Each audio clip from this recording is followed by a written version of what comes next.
Welcome back, you night owls. Tonight we ease open the heavy wooden doors of a medieval fortress and step inside to see what it truly felt like when the sun went down, when the fires burned low, and when the cold came pressing in from every direction. The topic is sleep in castles.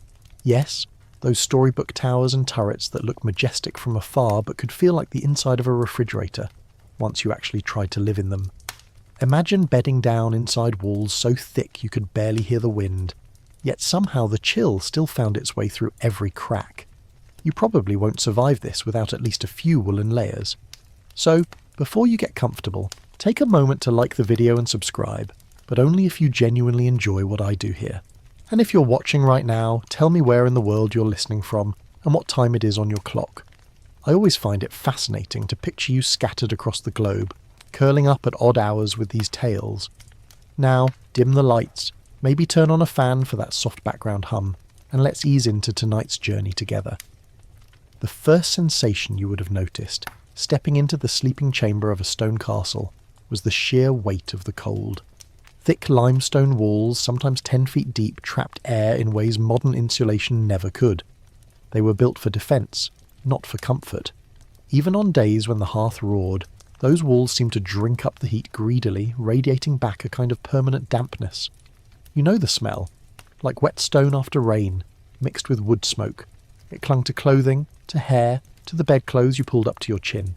Historians often emphasise that castles were military structures first, glorified fortresses rather than cosy homes, and sleeping in them could feel less like resting in a mansion, and more like camping inside a cave someone had decorated with tapestries. As you shuffle across the rush-strewn floor, your feet crunch against herbs scattered to mask odours. The rushes may soften your step, but they do nothing to keep the drafts from crawling across the ground. Cold in medieval castles wasn't just a gentle breeze, it was something physical, sliding over the floor like a low fog, wrapping around ankles, creeping up blankets until it finally reached your nose. Modern architects debate how much heat those towering fireplaces could actually provide, because while a blazing hearth looked impressive, it mostly warmed the stones immediately around it. Picture trying to heat a cathedral with a single space heater. You get the idea. One mainstream historical fact worth remembering is that people didn't expect rooms to feel warm, in our sense at all. Their goal was not to heat the chamber, but themselves. Fires were symbolic as much as practical. They gave light, they provided a gathering spot, and they prevented frost from forming on bedding. But the ambient air, often still icy. There are accounts of water freezing in cups left by the bedside overnight, a reminder that even the privileged nobility could wake to frost within arm's reach. Of course, human ingenuity is never far from discomfort, and here's where the oddities appear. One particularly quirky detail comes from tales of nobles hanging tapestries not just as art but as insulation. A wall covered in embroidered cloth kept the wind from whispering through cracks. Some even claimed that tapestries muffled the shrieks of winter storms, letting sleepers pretend they were less exposed than they truly were. And though it sounds more like folklore than architecture, there are stories of castle inhabitants plastering animal fat mixed with straw into wall seams, a bizarre but desperate attempt at sealing drafts. Was it effective? Well, it probably smelled like you were dozing in a butcher's stall. Historians still dispute just how tolerable castle life actually was. Some argue that constant fires, layers of draperies, and sheer acclimatization meant people weren't nearly as miserable as we imagine. Others maintain that chronic cold shaped everything: clothing styles, social habits, even the decision to sleep communally. There's no consensus, which leaves you in that chamber tonight, trying to decide whether the ancestors were tougher than us, or simply resigned to being perpetually chilled. As the torchlight flickers along the stone, you tug your cloak tighter, stepping toward the bed. And let's be clear, calling it a bed may oversell the experience. Noble bedsteads could be ornate, carved with saints and beasts draped in cloth of gold, but underneath they were essentially wooden platforms with straw-stuffed mattresses. Imagine lying on a sack of crinkly hay while wind whistles through arrow slits just feet away. A decorative frame did nothing to soften the stone-cold air sneaking in around you.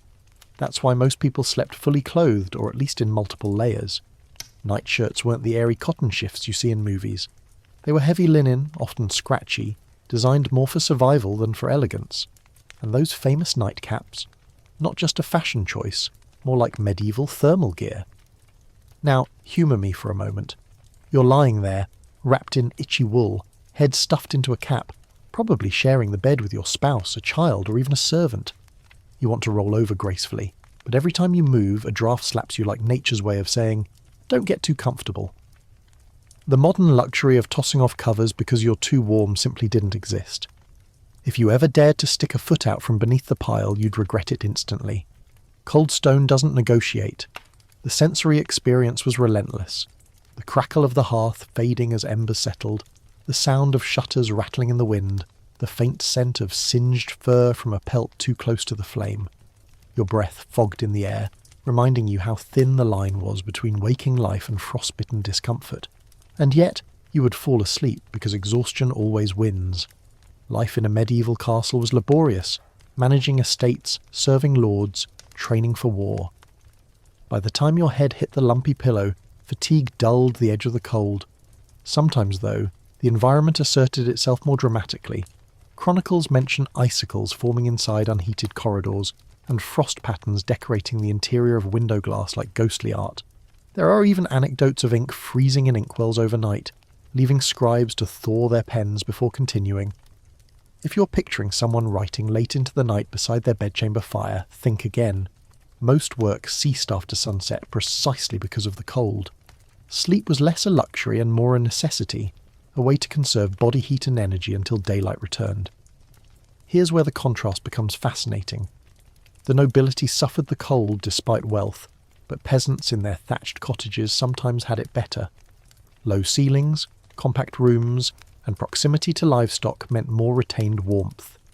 A sprawling stone castle, by comparison, was draftier. Nobles might have prestige, but their comfort came at a cost. It's almost comical to imagine. The poor huddled with their cows may have slept warmer than the lord of the manor wrapped in silk. If you ever feel envious of medieval luxury, remember that detail. It takes the shine off those gilded halls. Yet the cold shaped culture in subtle ways. Bedtime wasn't just about rest. It was about survival strategies. Servants were often tasked with banking fires, piling ash carefully over glowing coals so that embers smouldered until morning. A successful banking meant relighting the fire with ease at dawn. A failed one meant shivering and fumbling with flint in the dark. For children, stories and prayers offered comfort. Parents whispered blessings against the chill, as if words themselves could provide insulation. And though many of these rituals look quaint to us, they reveal a society deeply attuned to the threat of cold. Every creak in the timbers, every sigh of the wind through arrow slits became part of the nightly symphony. You might lie awake listening, half dreaming of summer, until finally your body yielded. And when you awoke, if you awoke, you'd do so to a room still cloaked in shadow, with the weak morning light struggling past narrow windows. Rising from the bed wasn't just difficult. It was an act of courage, like stepping onto a cold tile floor barefoot in January, only multiplied by 100. You dread leaving the cocoon of bedding, and yet duties called. Medieval mornings were brisk not because of fashion, but because everyone was too cold to dawdle. By now you're beginning to appreciate the raw honesty of castle sleep. It wasn't romantic in the fairy tale sense. It was survival against architecture that wasn't designed with comfort in mind. Yet that very discomfort gave rise to customs, inventions and stories we'll continue exploring. But tonight, in this first step of our journey, all you need to imagine is lying against those chill stone walls, the fire dwindling, the air frosting, and the peculiar resilience of people who somehow called this nightly ordeal rest. You settle deeper into your lumpy mattress, still listening to the hush of the night outside the battlements. The stones remain as icy as ever, but now your attention shifts to what lies between you and the cold. The precious barrier of blankets, pelts, and quilts piled onto the bed. It's not exaggerating to say that medieval people treated bedding as a kind of armour, soft instead of steel, but equally vital for survival. When the air stings your nose and your breath puffs like smoke in the dim chamber, you quickly understand that the difference between shivering until dawn and slipping into uneasy dreams lies in the layers wrapped around you. Beds weren't made with a single sheet tucked tight the way hotels do today. No, they were more like lasagna, stacked high, with whatever textiles a household could muster. First came a coarse linen sheet against the skin, Scratchy? Yes, but better than nothing. Then a woolen blanket, dense and rough, heavy enough to press you into the mattress. Over that, perhaps a quilt filled with feathers or scraps of cloth stitched together in cheerful patterns. Finally, animal pelts, sheepskins, deerskins, even bear hides if the lord of the castle had been successful in hunting. Each layer trapped a little more warmth, creating a cocoon thick enough to muffle even the sharpest drafts. The mainstream historical fact here is that bedding was one of the most treasured possessions in any medieval household. Inventories of noble estates list dozens of blankets and coverlets, often with detailed descriptions of their colours, materials and embroidered designs. These weren't just practical tools, they were symbols of wealth. A brightly dyed quilt imported from Flanders or Italy could announce a family's status as boldly as a jewelled goblet on the dining table. And yet, behind the pageantry lay a simple truth. Everyone, rich or poor, relied on multiple layers to make cold nights survivable. But human creativity always adds eccentric touches, and the bedding world had its quirks. One curious tidbit comes from the practice of stuffing mattresses with materials that seem downright odd to us today. Straw was common, but so was dried seaweed, bracken fern, and even moss. In coastal areas, eelgrass was used, a soft, pliable sea plant that apparently gave a surprisingly springy feel beneath the sheets. Some households added dried lavender or chamomile, claiming the herbs deterred insects and gave sweeter dreams. Of course, there are less pleasant records too. Beds crawling with lice, mattresses alive with fleas, and layers so heavy that one wrong toss in the night left you trapped like a pressed flower.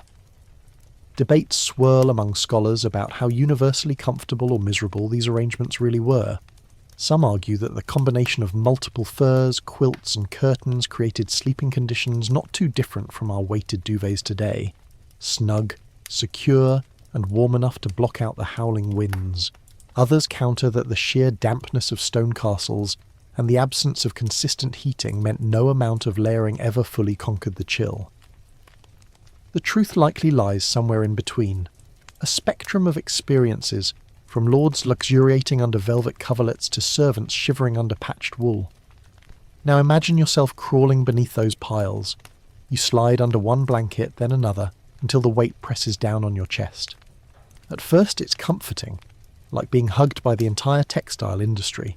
But after a while, you realise rolling over is a strategic operation requiring forethought and momentum. Shift too quickly and you'll fling off the top pelt, letting in a rush of cold air that makes you regret everything.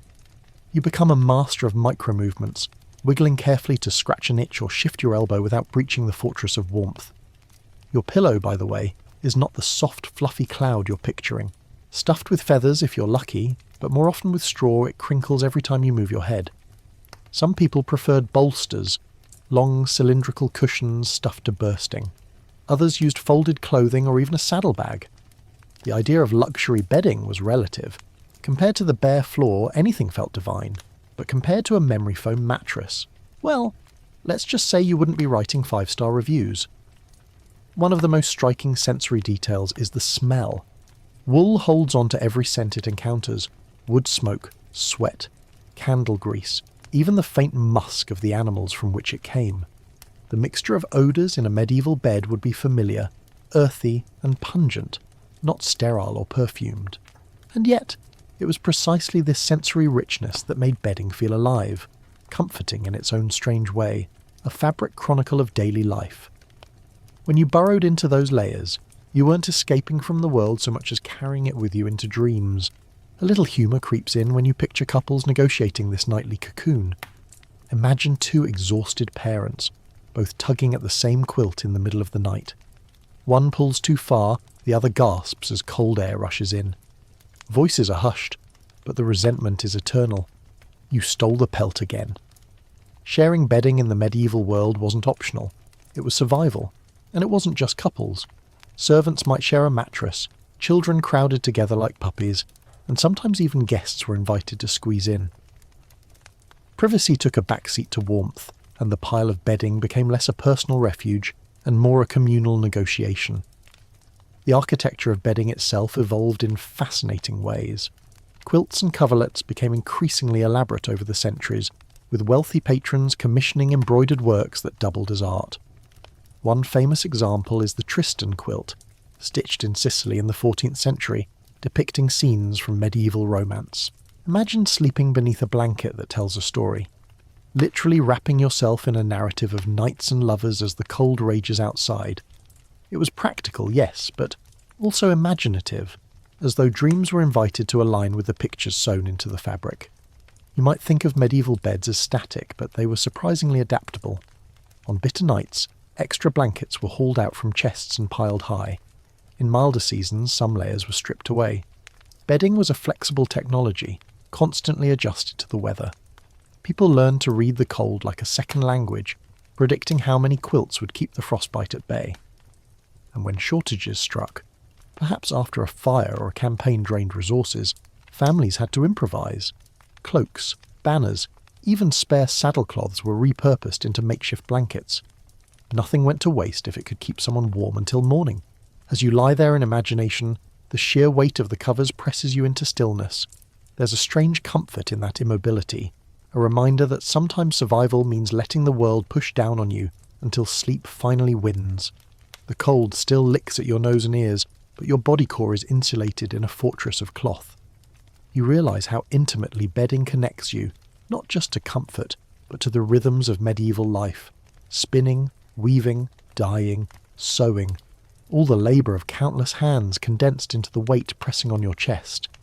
And so, as the embers glow faintly across the room and the wind rattles against shuttered windows, you let yourself drift. Wrapped in layer after layer, you finally feel the chill pause at the border of your makeshift cocoon. It can't quite reach you, not tonight. For all its quirks and questions, this medieval system of bedding works. You sink into the muffled silence beneath wool, linen and fur, where the world outside seems distant. And warmth, however fragile, is yours at last. You roll beneath your layered bedding, feeling the oppressive weight of wool, linen and fur pressing down against your chest. Yet even with that fortress of cloth around you, the cold gnaws at the edges. That's when you realise the final, most reliable heating source in a medieval castle wasn't fire or stone or blanket. It was other people.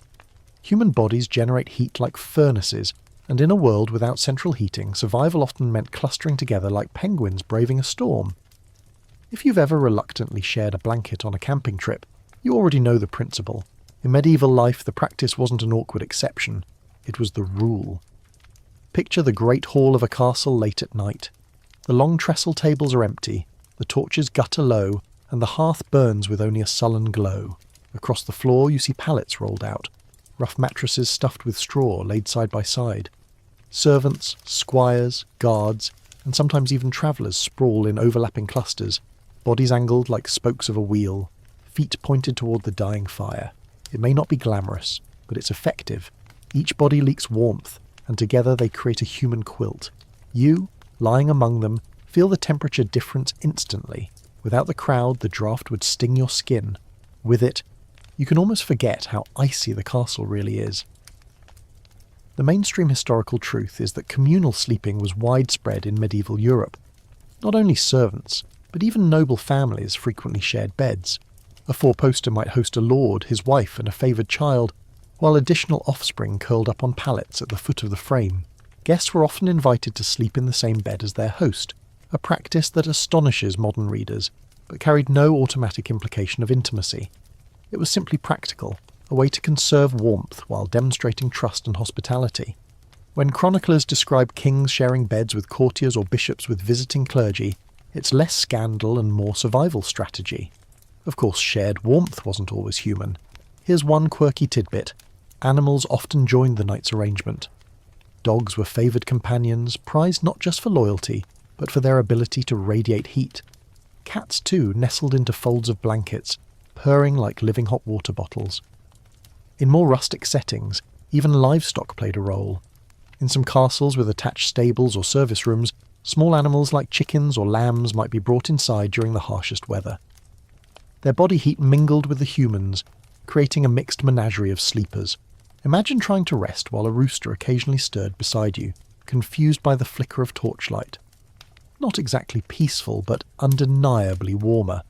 What scholars still argue about is how comfortable, or uncomfortable, these arrangements really felt. Some insist that medieval people, accustomed to less privacy and fewer personal boundaries, thought nothing of sharing beds with siblings, servants, or even strangers. Others suggest the practice was awkward, producing restless nights full of fidgeting limbs, snoring companions, and whispered complaints. There's no clear consensus, but one thing is certain. In a castle where temperatures could drop to near freezing indoors, the choice wasn't between sharing a bed or enjoying solitude. It was between sharing a bed or courting hypothermia. Now, picture yourself lying between two companions. On one side, a brother-in-arms snores like a forge bellows, his elbow occasionally jabbing your ribs. On the other, a page shifts nervously, muttering in dreams. You're wedged between them like a sardine in wool pinned down by a heap of covers. At first, it's claustrophobic. Then, gradually, you notice the warmth. Each breath adds to the shared envelope of air. Your nose is still cold, but your core is steady, and your limbs loosen. It's not comfort as you'd define it in the 21st century, but it's a kind of peace, like drifting off in the hum of an overcrowded subway car, if that subway car also had the smell of damp fur and old bread. Of course, intimacy complicated things. Imagine young nobles betrothed but not yet married, ordered to share a bed for propriety's sake while attendants watched closely, or soldiers camped on campaign, pressed shoulder to shoulder beneath canvas, laughing at the absurdity of warming each other like puppies. Communal sleeping blurred lines of class, gender and hierarchy, if only temporarily. For a few hours, warmth trumped all distinctions. Even a highborn knight would not object to sharing his mattress with a lower-ranking squire, because frostbite cared nothing for heraldry. There's humour in the details too. Medieval moralists occasionally scolded about the dangers of bed-sharing temptation, warning that improper behaviour could spring from close quarters. Yet the more practical complaints were probably about lice and odours. Picture a medieval parent telling children, "Don't wriggle, don't scratch, and for heaven's sake don't steal the covers." The medieval world may seem distant, but the irritation of losing your blanket tug-of-war to a sibling is timeless. Shared warmth also created stories, some legendary, some mundane. Chronicles tell of nobles sharing beds with royal visitors as a show of loyalty and goodwill. There's the tale of King Henry VIII, long before his 6 wives, sharing a bed with a trusted courtier during a hunting trip, both men bundled against the bitter English night. Another record describes St. Francis of Assisi sleeping beside a poor man on the roadside, showing that humility and fraternity mattered more than comfort. Whether recorded as saintly virtue or pragmatic necessity, these accounts reveal a world where personal space was far less rigid than ours. Let's not forget the acoustics of a shared bedchamber. Imagine a room filled with half a dozen sleepers, each producing their own nighttime symphony. Snores, coughs, shifting limbs, whispers, even the occasional dream shout. You'd never find silence in a castle at night. Instead, the background hum of communal breathing lulled you like ocean waves, broken now and then by a sharp snore or the clatter of someone turning over too abruptly. Ironically, the noise probably made sleep easier, since silence in such cavernous spaces would have felt eerie, even threatening. And then there's the psychological comfort. In an age haunted by superstition and the fear of night spirits, being surrounded by other warm bodies gave reassurance. If you woke from a nightmare, you could feel the steady rhythm of another's breathing beside you. If the wind moaned through arrow slits like a ghostly choir, you could remind yourself you're not alone. The castle might be cold, draughty and hostile, but the simple press of human warmth tethered you to safety. So tonight, as you burrow beneath fur and wool, you do not imagine yourself in solitary luxury. Instead, you picture the crowded chamber of a medieval castle, with companions stretched out around you, sharing body heat, sharing space, and sharing the burden of cold. It may not match the fairy tale fantasy of a turreted tower with a lone princess in silks, but it's the truer image. Warmth, after all, was a communal affair, and in that crowded intimacy, survival was guaranteed, not by stone walls or blazing fires, but by the simple, stubborn heat of human closeness. You blink awake in the dimness of your imagined chamber, the weight of quilts heavy across your chest, the steady presence of your bedfellows pressing at your side. Yet what draws your eye isn't the tangle of limbs or the damp chill seeping through the stones. It's the weak glow of a fire across the room. That hearth is the heart of your survival tonight, its flames snapping in rhythm like a heartbeat for the castle itself. The flickering light paints shadows that stretch across carved beams, tapestries and stone walls, shifting as if alive. Fires in medieval castles were more than warmth. They were guardians of the night, fragile defences against the frost and the fear that crept in when the world went dark. But don't imagine a roaring blaze like the kind you see in cosy Christmas films. Most medieval fires were practical, not theatrical. A wide hearth in a great hall might dazzle during feasts, with flames leaping high and sparks snapping into the rafters. Yet in private chambers the fire was smaller, more subdued, built for function, not spectacle. Stone surrounded the blaze, a hooked iron cradle held logs, and a few carved andirons kept the wood steady. The flames themselves rarely conquered the cold entirely. They only beat back its sharpest teeth. The truth, a mainstream historical fact, is that fireplaces were notoriously inefficient. Much of the heat shot straight up the chimney, warming the air outside rather than the humans huddled around the hearth. Still, without them, castle life would have been unbearable. The atmosphere around such a fire was unmistakable. You'd sit close, stretching your hands toward the glow, listening to the hiss of sap bursting inside logs. The air grew thick with smoke, especially before the invention of effective chimneys. Some castles had only crude vents, meaning rooms often filled with a haze that clung to clothing and made eyes water. The smell of wood smoke burrowed into everything. Hair, wool, even bread left too close to the flames. And yet that smell became synonymous with comfort. Without it, the night felt empty. And then there were the quirks. Here's one unusual detail. Portable braziers were sometimes carried into rooms when fireplaces weren't practical. Imagine a large metal bowl, filled with glowing coals, lugged from hall to chamber like a primitive space heater. They radiated steady warmth, though at the cost of filling the air with dangerous fumes. Some noble families even placed braziers under tables, with long cloths draped to trap the heat around their legs.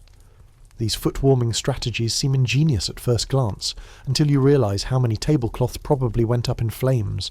Among scholars, there's still lively debate about how widespread and reliable fireplaces truly were in the medieval centuries. Some argue that only the wealthiest castles had effective chimneys and well-built hearths by the early Middle Ages, leaving many chambers smoky and underheated. Others suggest that by the later medieval period, improved stonework and larger flues meant fires were more efficient than we imagine. There's no unanimous conclusion, which leaves you here tonight, staring at your dwindling fire, uncertain whether you should feel reassured or anxious that the embers are fading. Close your eyes for a moment and picture yourself tending that blaze. You rise from bed, shivering as your feet meet the icy stone floor, every step a small act of bravery. Kneeling before the hearth, you poke at the logs with an iron rod, sending sparks spiralling upward like tiny stars. The warmth brushes your cheeks, too faint to sink into your bones, but enough to remind you you're alive. Then comes the delicate task of banking the fire.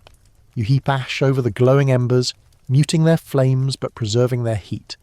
If you do it well, they'll smoulder until morning, ready to flare again with a single breath and new kindling. If you do it poorly, you'll wake to a cold chamber, and the joyless chore of rekindling flames in the grey dawn. The social life of the hearth extended beyond simple heat. Families and servants gathered near the flames in the evening, telling stories, spinning wool or darning clothes by firelight. The fire's glow illuminated faces in a world otherwise swallowed by darkness. You might hear a bawdy tale, a whispered prayer, or even a lullaby sung to drowsy children huddled close. The fire was warmth, light, and companionship all bundled into one. When it flickered, you could almost forget the damp stones pressing in on you from every side. Yet fires carried their own dangers. Chimneys could clog, sending smoke rolling back into rooms. Sparks could leap onto rushes scattered across the floor, igniting blazes that spread through timbered roofs faster than anyone could respond. Entire castles were lost to accidental fires, proof that the very element that preserved life could just as easily take it away. Imagine dozing off with comfort in your chest, only to wake in panic at the acrid scent of smoke. It was a risk everyone lived with, a shadow beneath the flicker of flame. Now picture the sensory duality. On one side of your body, warmth licks at your skin, almost too hot to bear. On the other side, icy drafts crawl across your back. Fires in large rooms rarely spread heat evenly. You had to rotate like a chicken on a spit, browning first your shins, then your spine all night long if you wanted balance. It's a comical image, but it was the reality of medieval heating. You never achieved total comfort, only temporary reprieves. There's something mesmerising about the rhythm of the fire, though. You sit, half asleep, watching the logs collapse inward, glowing orange veins flickering and fading. The crackle soothes you, like white noise in a modern bedroom. The shadows ripple against the walls, transforming carved saints into wavering phantoms and tapestries into breathing murals. The fire becomes a kind of hypnotist, drawing you into dreams before you've even realised your eyes have closed. And when the last embers finally do fade, the cold returns like an ambush. You feel it sweep across the chamber, settling on your nose, stiffening your fingers. You pull the covers tighter, burrow against your bedfellows, and remind yourself that dawn always comes, even in the bleakest winters. Still, part of you longs for one more crackle, one more burst of sparks, one more reminder that light and warmth haven't deserted you completely. So tonight, in the medieval castle of your imagination, the flickering fire is both ally and adversary. Your companion in darkness, your shield against frost, and your unpredictable, sometimes dangerous friend. Without it, the night would be unbearable. With it, the night becomes survivable, even beautiful, as flames write their restless poetry across the cold stone walls. The fire across the room sputters into ash, and the cold begins its slow march back into every corner of your chamber. You pull the covers higher, but you notice something else at play. The bed itself is no ordinary platform. Wooden posts rise like the mast of a ship, reaching toward the ceiling, and thick curtains fall from them in folds heavy enough to muffle the draught. You're lying inside what is, in essence, a wooden tent, a canopy bed. In a medieval castle, these weren't merely showpieces of wealth. They were fortresses within fortresses, private microclimates designed to trap warmth, ward off insects, and lend at least an illusion of coziness. Mainstream historians emphasise that canopy beds emerged in Europe around the 13th and 14th centuries, spreading through noble households and monasteries alike. The posts and tester, the wooden top, allowed curtains to be hung and drawn at night. Curtains weren't delicate gauze or sheer fabric. They were thick wool, velvet or damask, dense enough to block draughts pouring from arrow slits and window gaps. To sleep in such a bed was to crawl into a chamber within a chamber, a cocoon where your body heat mingled with the layers of bedding and created a warmer bubble of air. In fact, some sources note that closing the curtains could raise the temperature inside the bed by several degrees, a meaningful difference when frost crept into your drinking water only a few feet away. And here's where the quirky details creep in. Canopy beds weren't just about warmth, they were also about status and symbolism. Imagine a lord and lady drawing their bed curtains, not only to keep warm but to signal privacy from bustling servants in their chamber. In some castles, the bed itself sat on a raised platform like a throne, with steps leading up to it, as though climbing into bed were an act of ceremony. And if you were a high-ranking guest, you might be offered the use of an elaborate canopy bed draped with fabrics worth more than a peasant's yearly income. Oddly enough, some even included embroidered coats of arms, a way of literally sleeping under your own name.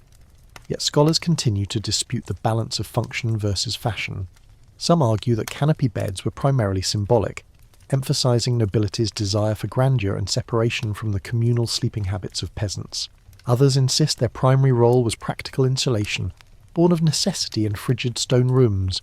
Evidence supports both. Tapestries and curtains clearly helped retain warmth, but their extravagance suggests more than mere pragmatism.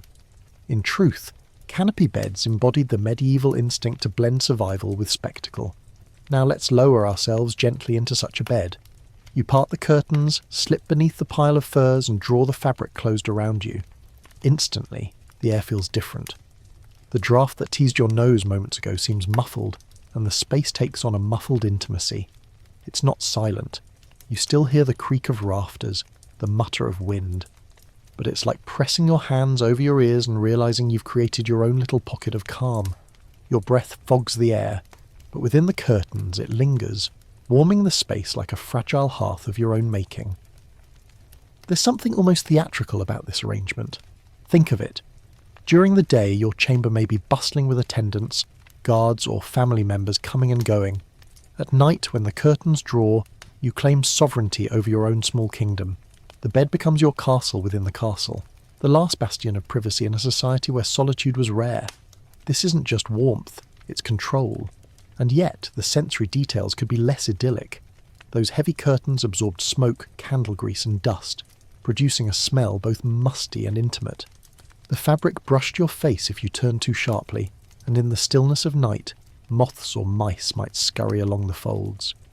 Imagine the irritation of hearing tiny claws in your velvet canopy while you're trying to drift into dreams. Medieval life rarely let you forget that nature intruded everywhere, even in the sanctum of your bed. But humour often lurks at the edges of discomfort.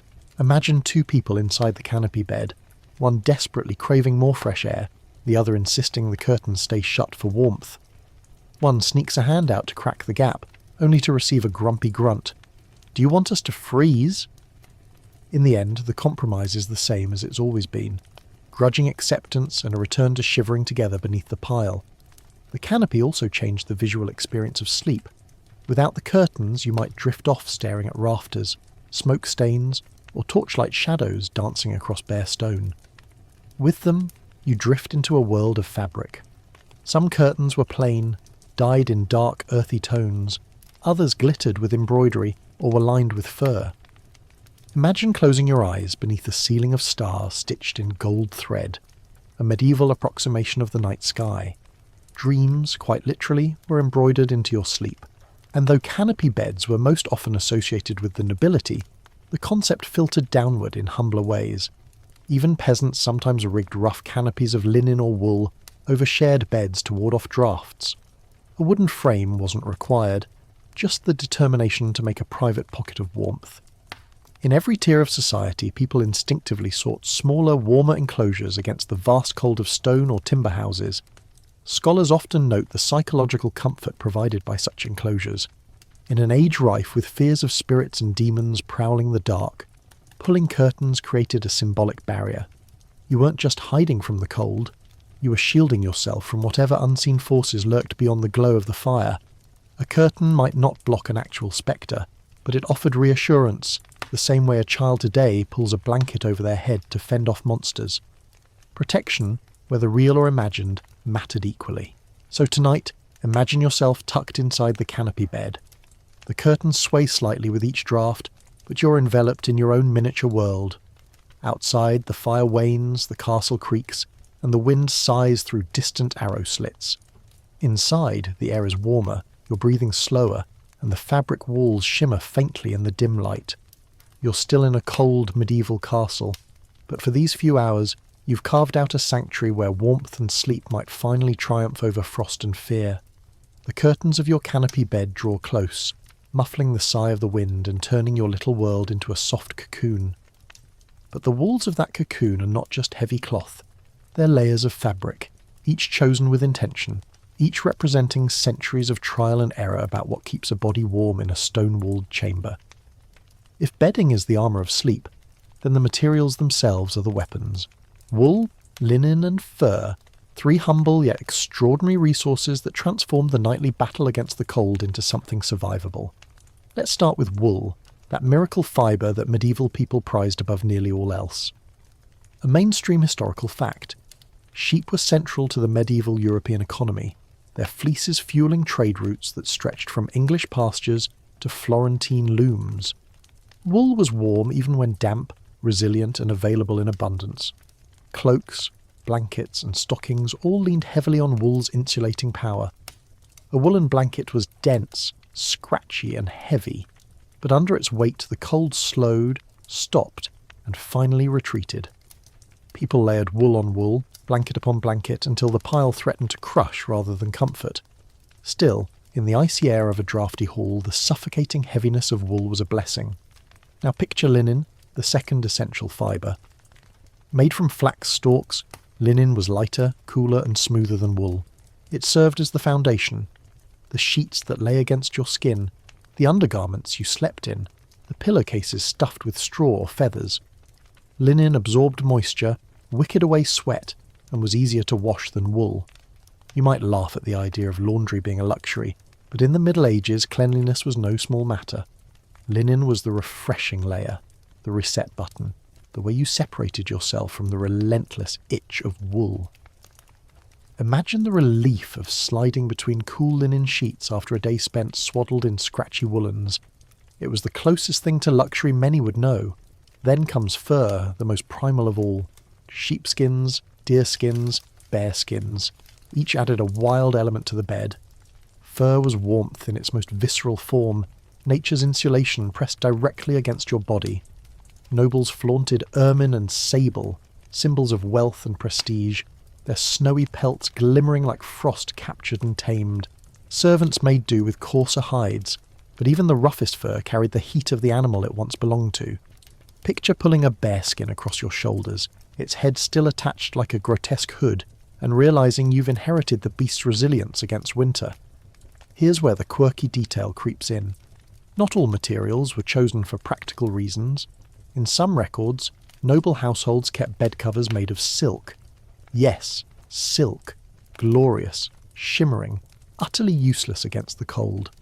It was a display of status, a theatrical announcement that the owner could afford discomfort in exchange for beauty. Silk coverlets were draped over warmer layers, purely ornamental, the medieval equivalent of throw pillows that nobody actually uses. You'd snuggle under your wool and fur, then toss the silk across the top, knowing it looked magnificent if anyone happened to peek in. What scholars continue to debate is just how accessible these materials really were to different classes. Some argue that even peasants had access to wool and coarse linen since sheep and flax grew widely. Others insist that many rural families made do with straw pallets and patched rags, reserving quality textiles for the wealthy. The archaeological evidence, scraps of fabric pulled from burials and hoards, paints an uneven picture. Perhaps the truth is that textile survival varied as widely as human lives. One family sleeping beneath a fine quilt passed down for generations, another huddled under nothing but their worn tunics and a prayer. Now let's step closer into your sensory experience. Imagine the textures on your skin, linen cool and crisp at first touch, warming quickly as you nestle in, wool heavy and scratchy, but somehow reassuring in its coarseness, fur soft in patches, bristly in others, carrying a faint animal musk. Close your eyes and breathe it in. The mingled aromas of lanolin, smoke, sweat and lavender sprigs tucked between folds to keep away moths. Your bed smells like a whole medieval household condensed into fibres, earthy, pungent, intimate, and humour lives here too. Picture two bedfellows arguing about whether to put the fur side up or down. It's softer this way. No, it's warmer the other. Inevitably someone compromises and wakes with fur stuck to their lips. Or imagine the nobleman boasting of his imported ermine blankets, only to sneeze violently from the shed hairs while his servant, wrapped in plain wool, sleeps soundly beside the fire. Status might glitter, but practicality always had the last laugh. Another curious dimension was the use of colour and pattern. Wool could be dyed deep crimson, indigo or green, while linen usually stayed pale. Nobles commissioned quilts embroidered with gold or silver thread, so that even in the intimacy of their bedchamber, wealth shouted loudly. Some believed colours carried protective properties. Red wards off illness, green encourages fertility. Whether or not you believed the symbolism, your dreams unfolded beneath colours chosen to shape them. Think, too, of the labour behind each textile. Wool had to be sheared, washed, carded, spun, and woven. Linen demanded back-breaking flax harvests, retting, breaking, scutching, spinning. Fur meant hunting, skinning, curing, sewing. Every blanket represented dozens, sometimes hundreds, of hours of human work. When you pulled one across your body at night, you were lying beneath a monument to labour, as tangible as the stones of the castle itself. And so, in the muffled glow of your curtained bed, you drift into the experience of medieval sleep not as luxury, but as triumph. Every fibre around you, wool, linen, fur, tells the story of survival in an unforgiving world. You're not just sleeping, you're wrapped in the ingenuity of generations, in the persistence of shepherds, spinners, weavers, hunters. The cold gnaws at the stones outside, but within your fabric cocoon, warmth lingers, delicate but real. For a few hours at least, you've beaten back the frost with nothing more than the gifts of sheep, flax and beast. The warmth of wool, linen and fur presses against your skin, but tonight you notice something else about your medieval bedchamber survival kit, what you wear to bed. In our world, nightclothes are soft cotton pyjamas or nothing at all if you're feeling bold. But in the drafty, stone-clad chambers of a medieval castle, bedtime clothing was as crucial to survival as the fire, the canopy, and the layers of blankets. The human body loses heat quickly when exposed, and those chill stone walls did not forgive carelessness. Enter the unsung heroes of the night, the long shirt, the woolen hose, and the nightcap. The mainstream historical fact here is simple. Medieval people rarely slept naked. Though ancient Romans and Greeks sometimes did, by the Middle Ages the custom was largely abandoned, especially in colder northern Europe. Most people wore a long linen chemise or shift, essentially the same garment they wore under their daily clothes. This simple tunic, knee or ankle length, was easier to launder than outer garments, and provided a clean barrier between skin and bedding. It wasn't about modesty alone, it was about hygiene, since washing sheets was a chore, but washing a shift was just manageable. By slipping into a clean undergarment before bed, you extended the life of your blankets and furs. Practicality, more than prudishness, kept people clothed while they slept. Now add hose. Yes, hose. Imagine pulling on woolen stockings that reach your thighs, tying them with garters, and then crawling under the covers. It might sound suffocating, but to medieval sleepers, exposed shins were just invitations for frostbite. Some even kept shoes or soft slippers by the bed, ready for midnight trips across icy floors. The picture forming is not of a romantic silk-clad dreamer, but of someone bundled up like a human onion, layer upon layer, determined not to wake with toes that felt like lumps of wood. And then there was the cap, the most mocked yet most essential piece of nightwear. A simple cone or rounded hat, often tied under the chin with strings, the nightcap trapped precious heat escaping from the head. Today we laugh at the cartoonish image of Scrooge in his floppy cap, but in a medieval castle, it was the difference between waking with a splitting chill headache or sleeping in relative comfort. Wool, linen, or even fur-lined caps hugged scalps, protecting ears from drafts. Children wore them, servants wore them, nobles wore them. Nightcaps were the great equaliser, the unglamorous but indispensable crowns of winter survival. And here comes the quirky tidbit. Some inventories and accounts mention not just caps, but entire head and shoulder coverings, like hoods or coifs worn to bed. Picture yourself swaddled so completely that only your eyes and nose peek out, looking less like a sleeper and more like a mummy who wandered into the wrong century. In certain regions, mittens or gloves were added to the ensemble. Imagine fumbling with a candle stub or chamber pot in the dark with clumsy mittened fingers. It's enough to make you laugh. Yet, when the temperature in your bedchamber hovers near freezing, the absurdity suddenly feels genius. Historians continue to debate just how universal these practices were. Some argue that nobles in warmer southern Europe might have eschewed heavy nightwear, relying instead on lighter linens and open windows for airflow. Others claim even in Italy or Spain, stone buildings could become damp and chilling, encouraging similar habits. There's also uncertainty about how often people changed or laundered their sleep garments. Were they fastidious, pulling on fresh linen each night, or were shifts worn until they grew soiled, aired out by day, and rotated only weekly? Evidence exists for both, leaving us with no tidy consensus. What is certain is that for most, clothing at night was far from optional. Now imagine the sensory experience of crawling into bed dressed like this. You slip into your linen shift, which feels crisp against the skin. You tug woolen hose up your legs, their roughness slightly irritating but oddly reassuring. You pull a cap down over your ears, muffling the world like earmuffs. At first you feel restricted, encased. But once you draw the blankets over yourself, the ensemble begins to work. Each layer traps a bubble of air warmed by your body. The chill still nips at your nose, but your core, your limbs, even your scalp feel protected. You become less a vulnerable human, and more a walking, snoring furnace wrapped in fabric. There's comedy in the situation too. Picture yourself rolling over, only to find the cap twisted sideways, the strings half choking you while your bedfellow muffles laughter. Or imagine waking with hose sagging down around your knees, garters loose, leaving you tangled in itchy folds. And let's not forget couples negotiating intimacy while bundled like cocooned moths.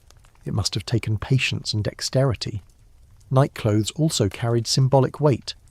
For nobles, embroidered shifts or finely woven linen demonstrated wealth. A cap stitched with gold thread or edged with fur announced status, even in the private space of the bedchamber.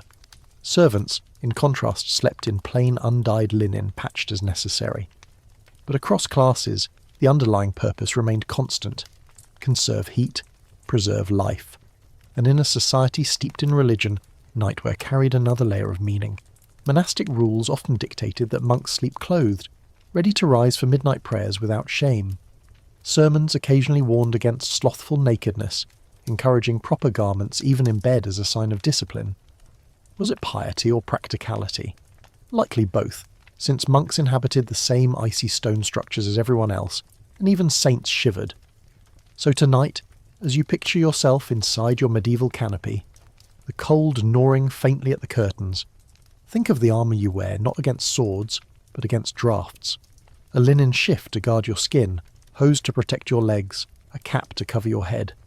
It may look ridiculous to modern eyes, but it was a system honed by necessity, a daily ritual as important as saying prayers before bed. When you finally drift into dreams, you do so not as a fragile figure exposed to the night, but as a fortress of cloth, your own body heat locked in by garments chosen with care. And as the wind sighs through distant arrow slits, you sigh back, warm enough, safe enough, wrapped not just in fabric, but in the ingenuity of those who came before. You shift in your mountain of bedding, tug your wool cap into place, and stretch your linen-wrapped legs against the scratchy mattress. But even with all that preparation, there's one more secret medieval trick to surviving a night in the castle. You invite the animals in. No, not the noble falcon perched in the mews or the destrier stabled in the courtyard, but the small, warm, ever-present creatures that were as much a part of daily life as rushes on the floor. In a world before radiators, pets and livestock weren't just companions or property. They were living heaters, mobile furnaces with fur. The mainstream historical fact is this: medieval people, across classes, frequently kept animals inside their living spaces. Archaeological digs of castle layers reveal traces of dog bones, cat skeletons, and bird remains embedded in refuse near hearths and chambers. Chronicles and household accounts describe dogs sleeping by their master's feet, cats curling in window nooks, and livestock stabled just beneath bedchambers in winter. Animals brought noise, smell, and the occasional flea, but they also brought warmth. The heat of a dog curled against your shins could be the difference between waking shivering and waking merely stiff. The quirky detail is that some sources mention far strange companions at night. In parts of rural Europe, pigs were allowed into the house in the coldest months, not just for protection from thieves, but for the sheer warmth of their bodies. One French proverb even mocked peasants who refused to share space with their pigs, implying that only fools slept cold when a natural heater snorted nearby. In monasteries, stories survive of monks chastised for sneaking dogs or cats into dormitories, unable to resist the lure of animal comfort.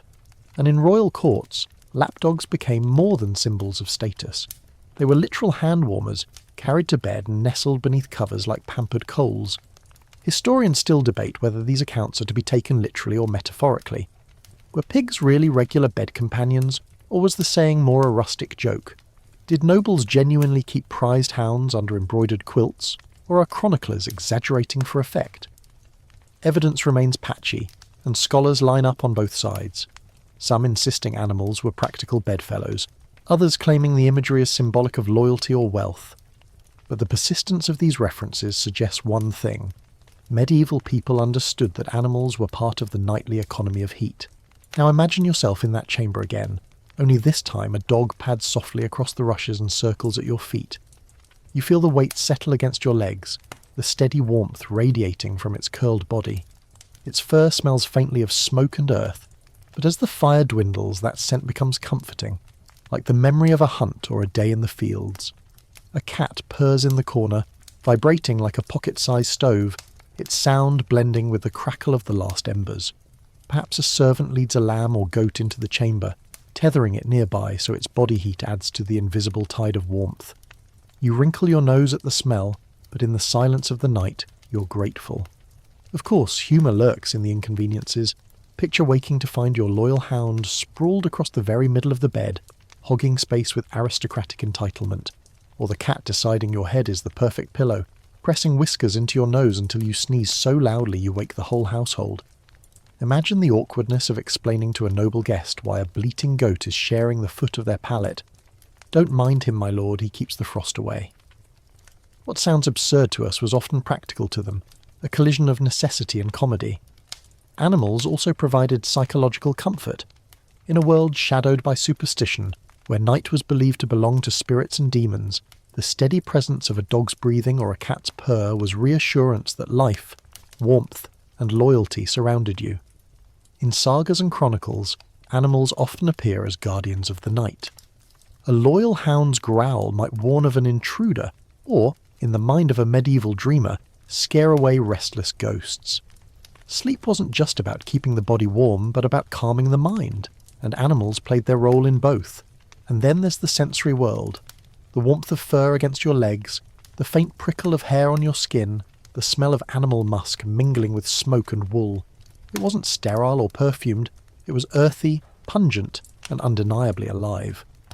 Your medieval bedchamber was no quiet sanctuary but a miniature barnyard, filled with the hum of breathing, the shuffle of paws, and the occasional whimper of a dream-chasing dog. For some, this was inconvenience.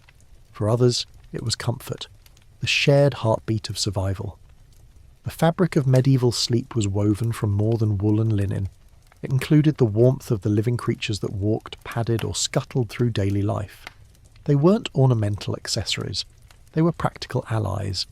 And as you finally surrender to drowsiness, dog curled at your feet, cat kneading the blanket near your chest, you realize that warmth in a castle was never purely human invention. It was a partnership between species, a shared struggle against the long, cold night. So tonight, in your imagined medieval castle, you don't sleep alone beneath fur and cloth.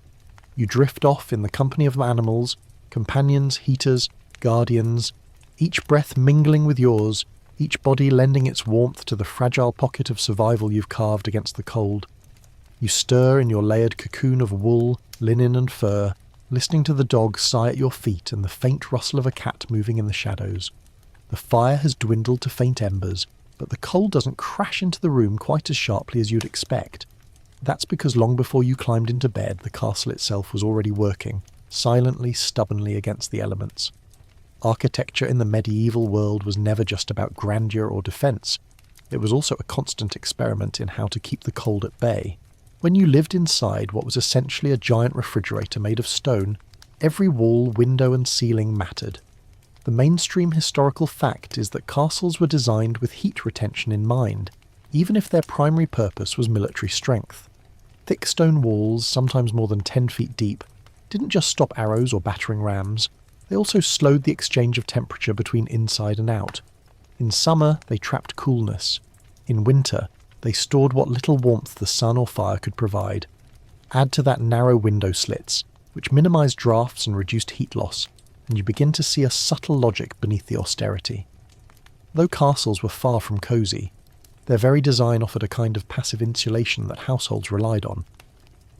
But practicality often rubbed shoulders with strangeness.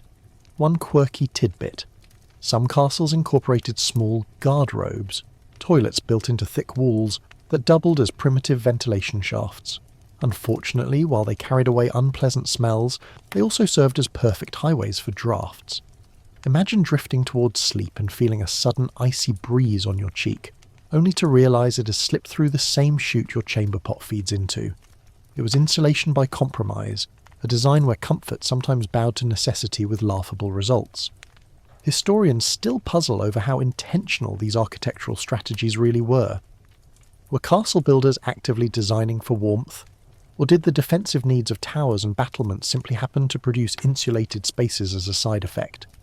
Some scholars argue that tapestries, fireplaces and bed curtains were always expected to do the heavy lifting, while the stonework itself was indifferent to comfort. Others believe architects subtly engineered layouts, placing bedchambers above kitchens to absorb rising heat, for example. The truth likely lies in the middle, with castles evolving piecemeal as people learned what worked and what left them shivering. Now imagine standing in such a chamber by day. The sun filters weakly through a slit window, illuminating the stone walls. Those walls are cold to the touch, damp in winter, but they also block the wind howling outside. If you lean close to the slit, you feel the icy draft whistle through. a reminder that defence mattered more than comfort. Yet if you glance up, you might see ceilings designed with beams that trap smoke near the top, preventing too much of it from settling where people slept. The very geometry of the room guided both air and heat in ways you may not consciously notice but feel each time the night deepens. One of the cleverest tricks lay in layering spaces themselves. Many castles were built with inner chambers or solar rooms, smaller, more private apartments designed for warmth. Unlike the cavernous Great Hall, a solar was compact, easier to heat with a single hearth, and often positioned to capture the most sunlight during the day. Families retreated here not just for privacy, but for survival. Think of it as the medieval equivalent of a cosy den carved inside an otherwise drafty fortress. You might feast in the grand hall, but you slept in the solar, where walls, fireplaces, and sometimes upper-floor kitchens provided a little extra comfort. The sensory impact of architecture can't be overstated. Imagine the echo of your footsteps across the stone floor, softened only slightly by rushes. The way sound carries in the chamber makes you feel small, exposed, until you draw curtains or huddle by the fire. The smell of damp stone lingers year-round, an earthy chill that seeps into blankets no matter how many furs you pile on. Yet the same walls that oppress you at night are the reason you wake alive in the morning. Without them, the winter winds would scour you raw. Humour creeps in when you think of all the unintended consequences. Picture yourself trying to sleep, only to realise your bed is set against an exterior wall. Cold radiates from it like an invisible waterfall, leaving one side of your body frozen while the other steams under blankets.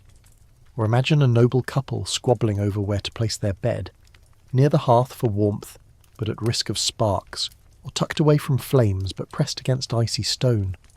The medieval version of do we sleep with the fan on or off was far more life or death. And then there's the larger scale. Entire castles positioned on south-facing hillsides, catching more sun. Kitchens located strategically below or near living quarters so that rising heat seeped through the floorboards. Spiral staircases designed to trap air currents, slowing the rush of cold from tower to tower. Even the placement of windows sometimes followed a logic of balancing defence with light and heat. Each architectural choice shaped how people survived the night. At times, architecture even intersected with superstition. Some believed that cold drafts carried illness, so rooms were arranged to minimise airflow at sleeping height. Others argued that bad spirits travelled on winds, making shutters and doors doubly important at night. When you closed the wooden shutters over your arrow-slit window, you weren't just blocking the cold, you were shutting out unseen dangers that medieval minds believed prowled on icy currents. So tonight, as you lie in your imagined chamber, think of the stone walls not as enemies, but as reluctant allies. They are cold, yes, and unforgiving, but they are also shields, barriers that hold the worst of the weather at bay. The architecture of the castle is not cosy by modern standards, but it is cunning, 1,000 small choices that made survival possible. As the wind batters against the battlements and snow drifts against the gatehouse, you remain inside, not warm exactly, but alive, thanks to the silent, stubborn work of stone, timber, and design. The castle walls may be thick, the fires may sputter, and the furs may pile, but tonight you step into a very different chamber, one where silence rules and the rhythm of bells shapes every hour. In monasteries and convents across medieval Europe, sleep was not merely a private comfort, it was a communal discipline. Here, monks and nuns closed their eyes not in the plush seclusion of a canopy bed, but in long dormitories where the cold was endured together.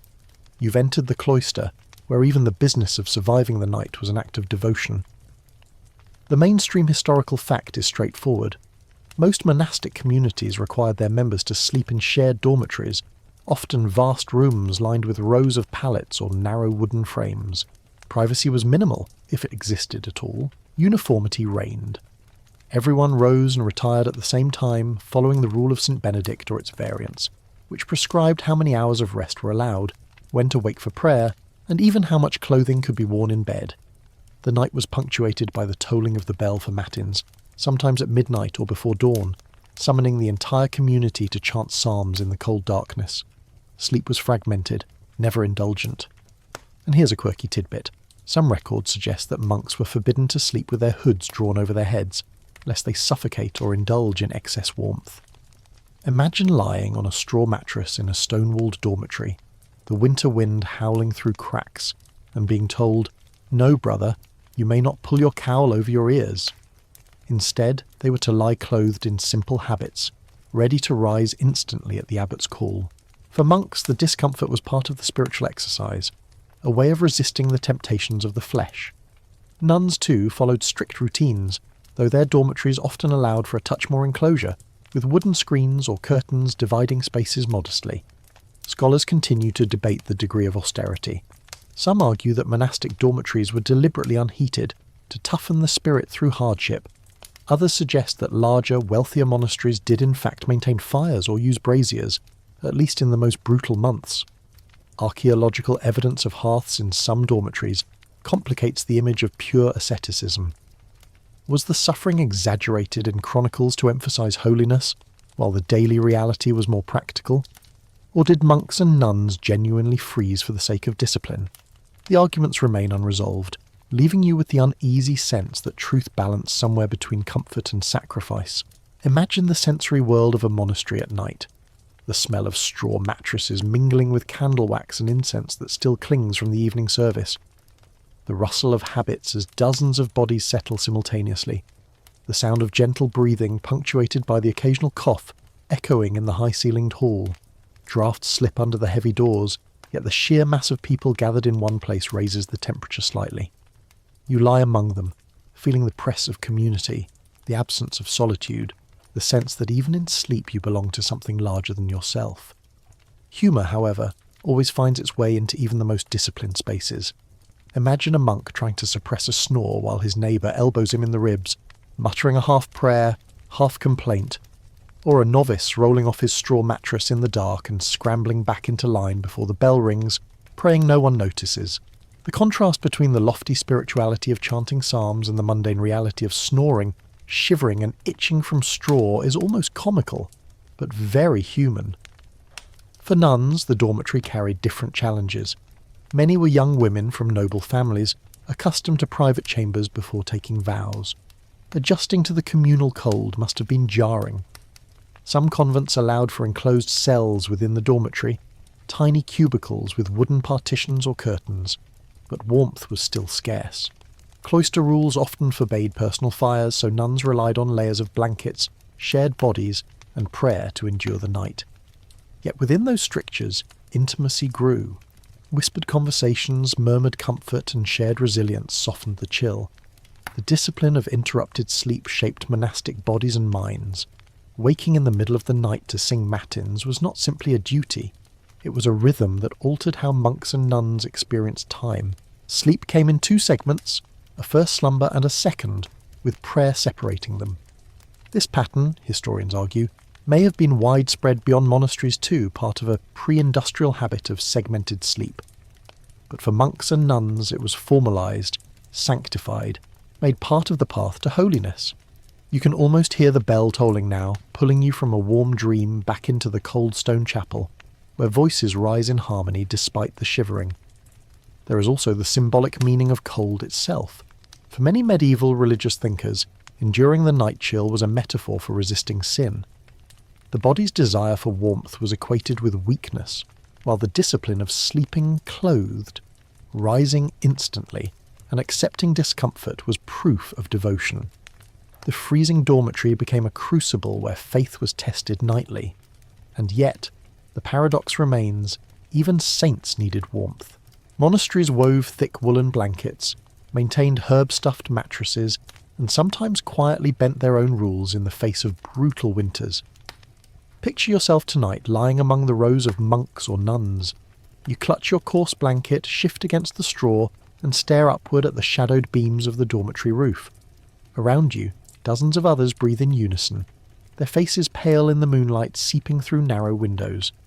Somewhere, a candle guttering in a sconce throws brief light across stone walls. You feel the bite of cold on your nose and the steady warmth of bodies near yours. Sleep doesn't belong to you alone. It belongs to the whole community. And when the bell finally tolls, you rise together, voices trembling in the chill but rising nonetheless into song. The castle may rely on canopy beds and fireplaces, but here, survival rests in discipline, faith, and the quiet strength of shared ritual. In monasteries and convents, the long cold nights were endured not just through furs and fires, but through unity. The warmth of many hearts choosing to face the darkness as one. You've lingered with monks and nuns in their disciplined dormitories, where every snore and every shiver seemed wrapped in rules and bells. But step outside the cloister and into the shadow of the castle walls, and you'll find another vision of medieval sleep, one that belongs to the peasants, the common folk, the workers who kept estates alive. Their beds weren't canopied, their blankets weren't embroidered with gold, and their fires weren't tended by servants. Instead, they slept where life happened, often right in the heart of the great hall, or in rough cottages clustered just beyond the Lord's keep. Tonight you walk barefoot across the rush-strewn floor of that communal world, and you see that the peasants endured the cold with their own rough but clever strategies. The mainstream historical fact is that many peasants did not have private bedrooms in the medieval period. For families in timber cottages or for retainers living within the castle, sleeping in shared spaces was the norm. The hall was not just the centre of feasts or courtly spectacles. It was the living room, dining room and bedroom all at once. At night, trestle tables were cleared away, straw pallets were rolled out, and bodies sprawled across the floor in clusters. Parents, children, servants, and sometimes even guests all shared the same space, cocooned in whatever blankets or cloaks they possessed. Warmth came not from ornate fireplaces or canopies, but from sheer numbers, from the hot breath of the family cow in the corner, and from the press of bodies packed shoulder to shoulder. The quirky tidbit here is that straw wasn't just thrown down and forgotten. People often mixed in herbs, lavender, thyme, pennyroyal to freshen the smell and deter fleas. Imagine lying on a mattress of dried rushes and finding yourself inhaling a faint herbal perfume, equal parts comforting and medicinal. In some regions, beds were literally boxes filled with straw, the sides raised to keep the filler in place. Families would climb in like climbing into a wooden trough, snuggling down until only their faces peeked above the quilts. Children rolled together like puppies, and parents tucked cloaks over everyone, hoping the makeshift insulation would last till morning. Historians still argue about how miserable these arrangements truly were. Some suggest that peasants, hardened by labour and accustomed to the cold, hardly noticed the discomfort. Their days in the fields left them exhausted enough to sleep through anything. Others counter that chronic cold left lasting impacts, illness, joint pain, and shortened lifespans. Archaeological studies of peasant homes show fire pits in the centre of single-room cottages, smoke curling up to blackened rafters, proof that heat was precious but uneven. Was the experience one of resilience and coziness, or one of perpetual hardship? The evidence, as always, resists a neat answer. Now imagine yourself settling in for the night in the great hall. The fire has been banked, its last sparks fading beneath a cover of ash. The scent of roasted meat lingers from supper, mingling with smoke and the faint ammonia tang of animals housed nearby. You unroll a coarse blanket and crawl onto the straw, its crunch loud beneath you. Around you, children giggle until their parents shush them. A servant coughs in the corner, someone sneezes and someone else mumbles a prayer. The hall grows quieter, the noise of the day replaced by the soft chorus of human breathing. There's humour in the scene too. Imagine the indignity of being assigned the space nearest the draughty door, where every time it creaks open a blast of icy air sweeps across your blanket. Or picture a child wriggling so much they end up halfway inside the family dog's space, earning a grumble and a shove.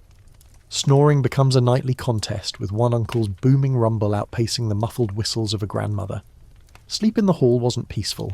It was social, noisy, and filled with interruptions. But it was warm enough, and that mattered more than silence. Peasant cottages beyond the castle walls offered their own variations.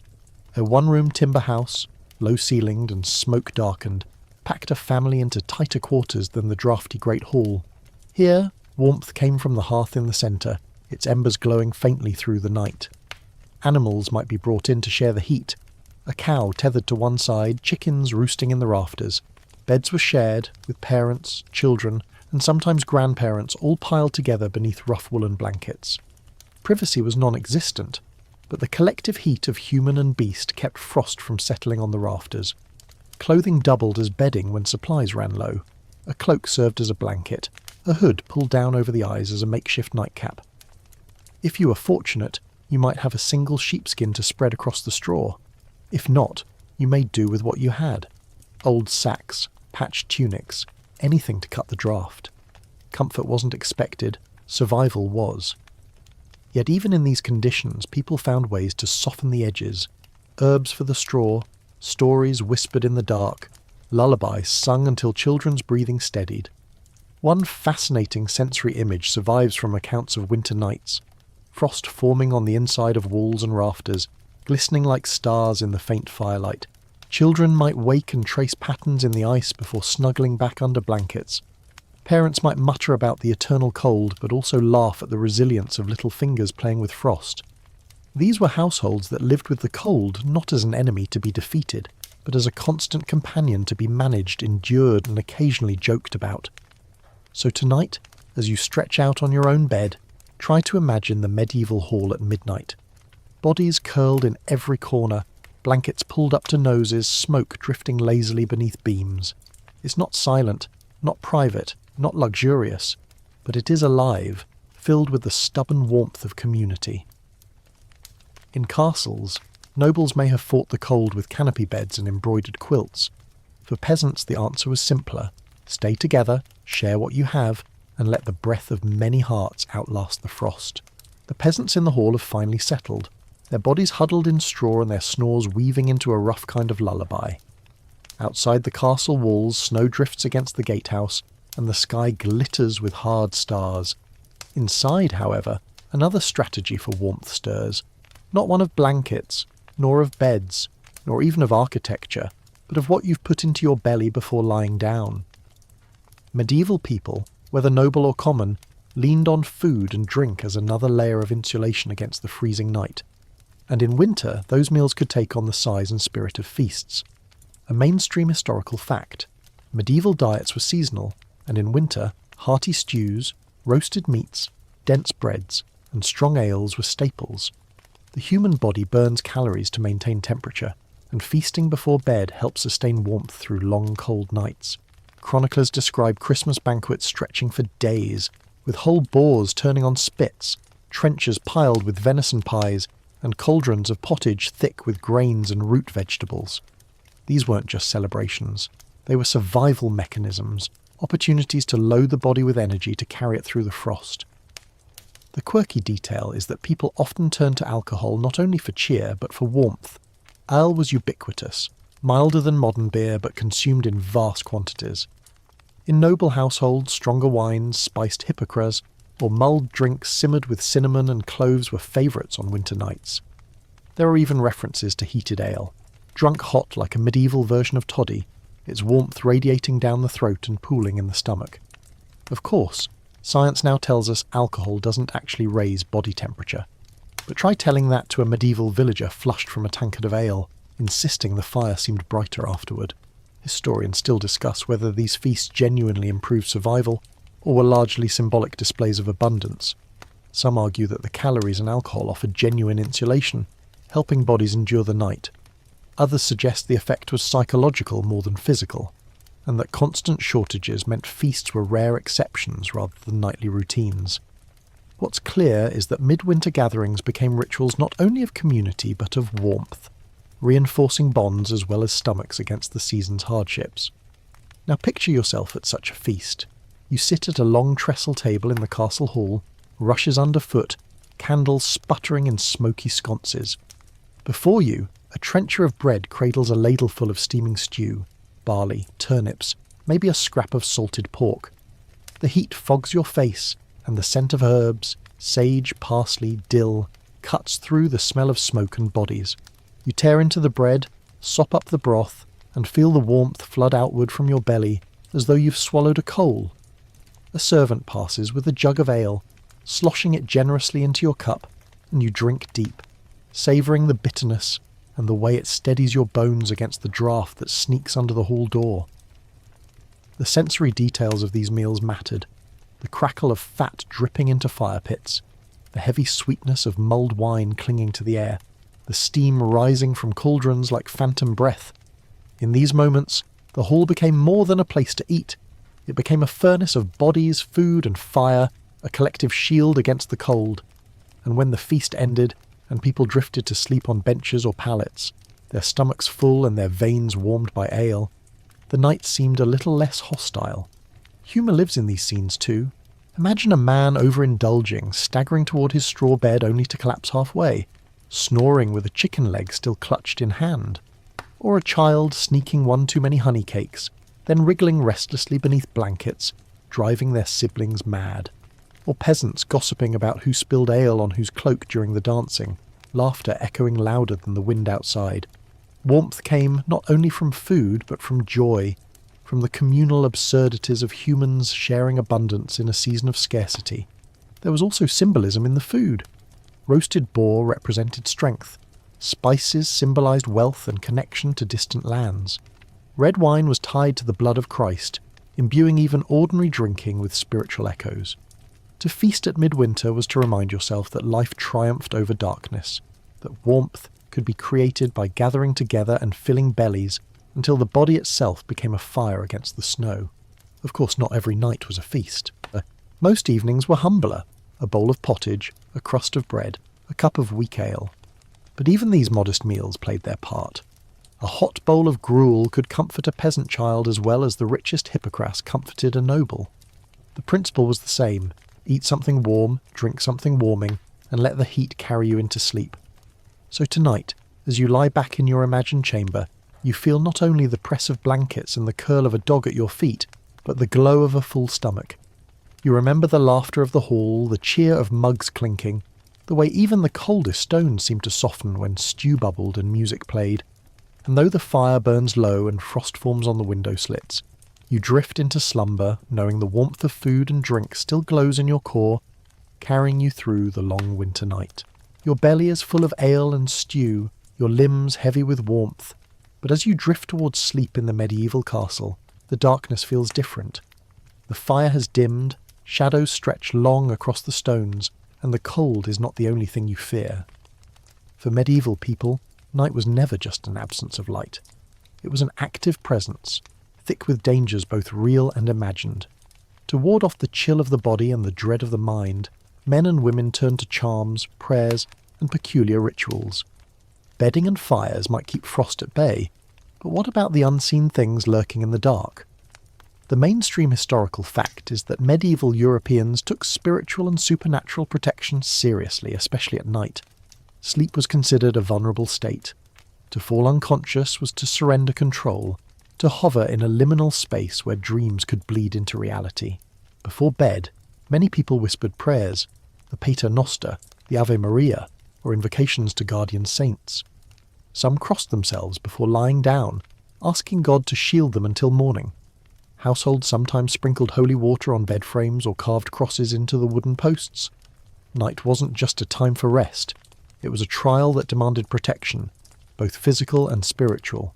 And here's a quirky tidbit. Some households hung charms or herbs, specifically to keep out cold and spirits at once. Sprigs of rosemary or juniper were tucked under pillows, thought to repel both fleas and demons.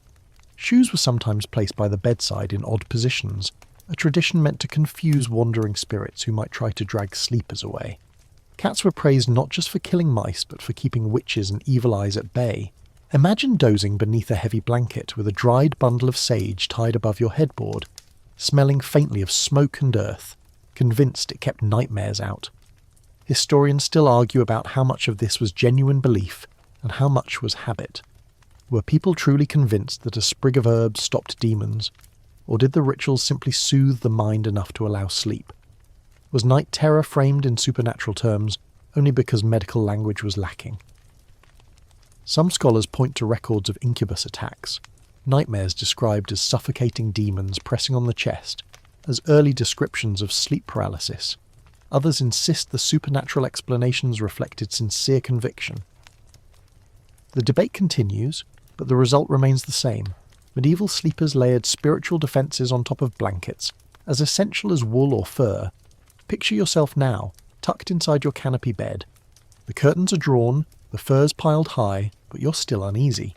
The castle creaks, the wind moans, and you sense the weight of stories you've heard at supper, of restless spirits wandering battlements, of fairies stealing children from cradles, of witches who slip through keyholes. You whisper a quick prayer, Make the sign of the cross and pull the blanket tighter. A sprig of rue tied at your bedpost catches your eye, and though you know it's just a plant, you breathe easier knowing it's there. The sensory world of medieval superstition is vivid. The smoky smell of incense clinging to a priest's blessing earlier that evening. The waxy feel of a candle stub left burning by your bed, its light guttering and casting distorted shadows. The crackle of the last ember mingling with whispered charms muttered half-consciously as you sink into dreams. Every sound becomes loaded. The hoot of an owl, a sudden draught through the guardrobe, the shuffle of a dog on the rushes. Was it ordinary? Was it otherworldly? In the medieval imagination the line blurred. There's humour too, when you step back from the anxiety. Imagine a noble waking with a start, convinced a demon sat on his chest, only to discover it was his overeager lapdog pressing down, or a servant dutifully tying shoes in strange knots by the bedpost, tripping over them in the dark, cursing loudly enough to wake the household. So much for keeping spirits away. These rituals may sound quaint, but they reveal something timeless. Humans invent little tricks to make the night feel less hostile. Superstitions also intersected with the calendar. On certain nights, Christmas Eve, All Hallows, or the Feast of St. John, people believed spirits roamed more freely. On those nights, prayers doubled, candles burned longer, charms were renewed. The castle itself might be sprinkled with holy water, doorways marked with chalk crosses. Children were told not to wander after dark, lest they be caught by wandering souls. Night was already cold enough, it did not need the company of phantoms, and yet these beliefs offered comfort. To place faith in a charm or a whispered prayer was to claim some control over the uncontrollable. When your chamber was freezing, your blankets were inadequate, and the fire burned low, at least you could tell yourself you'd taken the proper steps to guard your spirit. Rituals reassured the mind, and in the world of sleep, reassurance often mattered as much as warmth. So tonight, as you close your eyes in the medieval castle of your imagination, you're not only wrapped in cloth and fur, you're wrapped in words, symbols, and small gestures meant to shield you. A prayer murmured, a charm hung, a candle lit, a shoe turned sideways. The night presses in heavy, but you lie calm, convinced that both body and soul are swaddled against its dangers. And whether or not the spirits ever prowled, the rituals themselves give you the courage to drift into slumber, leaving the wind and the shadows to their mysteries. You've spent long nights within castles and cloisters, tucked beneath furs or bundled beside family, but what if you weren't at home?